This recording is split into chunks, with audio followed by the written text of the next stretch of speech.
Hi, இன்றைக்கி வந்து homemade hair oil தயாரிக்க போகிறோம். அதுக்கு தேவையான பொருள் என்னென்னா முருங்கைக்கீரை, மருதாணி, செம்பருத்தி இலை, கருவேப்பிலை, செம்பருத்தி பூவு, வேப்பிலை, சின்ன வெங்காயம், இஞ்சி, கிராம்பு, மிளகு, வெந்தயம். இது வந்து கருஞ்சீரகமும் ஓமமும் அரைச்சி வச்சுருக்க பொடி. இதை வந்து நம்ம இப்போ அரைச்செடுக்க போகிறோம்.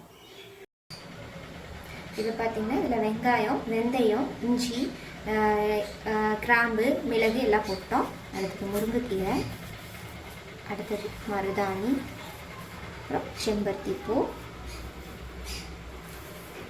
செம்பருத்தி இலை,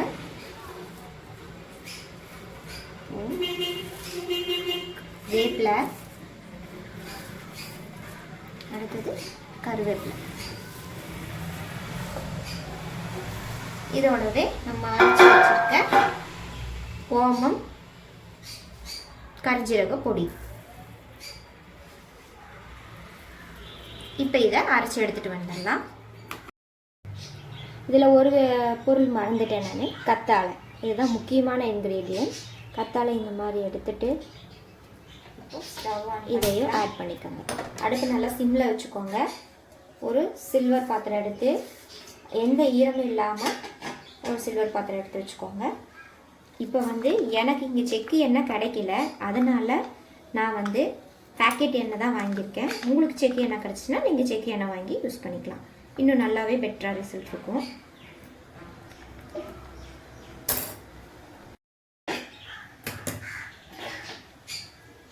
இப்போ நம்ம இந்த ஆயிலை கட் பண்ணி பாத்திரத்தில் ஆயிலை சேர்த்திக்கலாம்.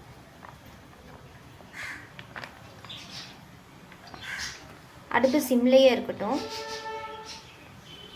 இந்த ப்ராசஸ் முடிகிற வரைக்கும் நீங்கள் அடுப்பு சிம்லேயே தான் வச்சு ஆயிலை ஹீட் பண்ணணும்.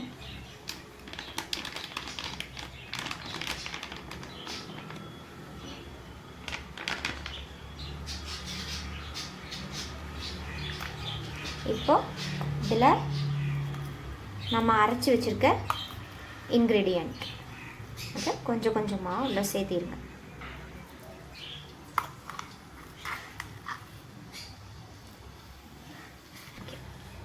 இப்போ வந்து இந்த எண்ணெயில் இந்த இன்க்ரீடியண்ட்டை போட்டு இது நல்லா இந்த ஈர சலசலப்பு அடங்கணும். அது வரைக்கும் இதை நல்லா காய்ச்சிட்டே இருக்கணும்.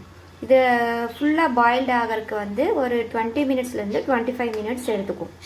நல்லா இதை காய்ச்சிட்டே இருக்கணும். இந்த ஈர சலசலப்பு இருக்கிறதோட அடுப்பை ஆஃப் பண்ணிட்டீங்கன்னா எண்ணெய் வந்து சீக்கிரம் கெட்டு போயிடும்.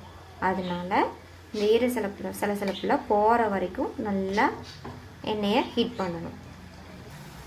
இந்த மாதிரி ஆயில் வந்து பபுளாக வந்துகிட்டே இருக்கும். இந்த பபுள்ஸ் எல்லாம் அடங்கணும். அது வரைக்கும் நல்லா ஆயிலை ஹீட் பண்ணிக்கணும். அப்புறம் ஃப்ரெண்ட்ஸ், நிறைய பேர் நம்ம வீடியோவை பார்க்குறீங்க, ஆனால் சப்ஸ்கிரைப் பண்ணுறது இல்லை. சப்ஸ்கிரைப் பண்ணாதவங்கள சப்ஸ்கிரைப் பண்ணிக்கோங்க. நம்ம ரியா விலாகை சப்ஸ்கிரைப் பண்ணிக்கோங்க. பெல் பட்டனை ஆலில் போட்டுக்கோங்க. லைக் பண்ணுங்கள், ஷேர் பண்ணுங்கள், கமெண்ட் பண்ணுங்கள். இந்த மாதிரி வீடியோஸ் வேணும்னாக்கா கமெண்ட்டில் சொல்லுங்கள். இப்போ பார்த்தீங்கன்னா இந்த ஈர சலசலப்பெல்லாம் அடங்கி எண்ணெய் எப்படி தெளிவாக தெரியுது பாருங்கள். இந்த மாதிரி நல்லா பாயில்ட் ஆகிடும். பாயில்ட் ஆனதுக்கு அப்புறம் அடுப்பை ஆஃப் பண்ணிடலாம்.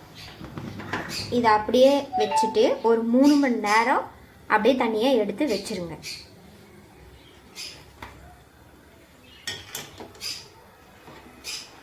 ஒரு மூடி போட்டு அப்படியே வச்சு ஒரு 3 மணி நேரம் கழித்து இதை வந்து ஒரு கண்ணாடி பாட்டிலுக்கு மாற்றிட்டிங்கன்னா நம்ம ஹேர் ஆயில் ரெடி. இந்த ஹேர் ஆயில் யூஸ் பண்ணுறதுனால என்னென்ன யூஸ்னால், ஹேர் ரீக்ரோத் ஆகும், டேண்ட்ரஃபு, ஃபங்கல், இந்த மாதிரி ஹேரில் எந்த பிரச்சனை இருந்துச்சுனாலும் எல்லா பிரச்சனையும் சரியாகும்.